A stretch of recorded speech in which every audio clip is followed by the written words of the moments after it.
I'm going to do a little thing here that I thought might be interesting. This is the oil filler tube. Goes down into the back right behind the water pump. That's how I used to put the oil back in the motor, refill it. There's a rubber boot here and it had a long tube going out. And I can imagine that was pretty hard to do.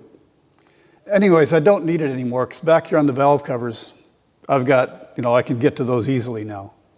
So I've decided to take this thing out and just clean up the front of the motor. I've been taking off brackets and all sorts of things here just to make it neater. I did some work already and I pulled that out. It's just pressed in.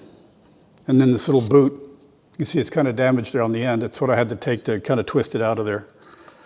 I'm just going to plug that hole.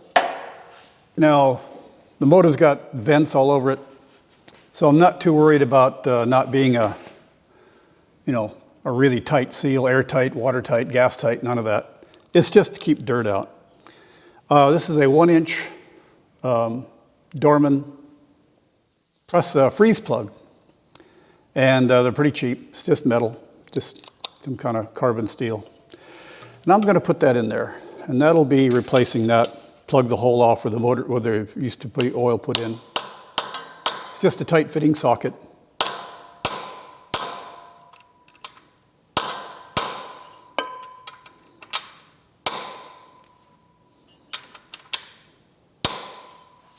There. That's all it takes. If I need to remove it later, well, I can just put a screw in there and pull it back out. I've looked down inside of it. There's really nothing to see. It's got a channel cut into the front of the motor here. Good. Project 1 for this video out of the way.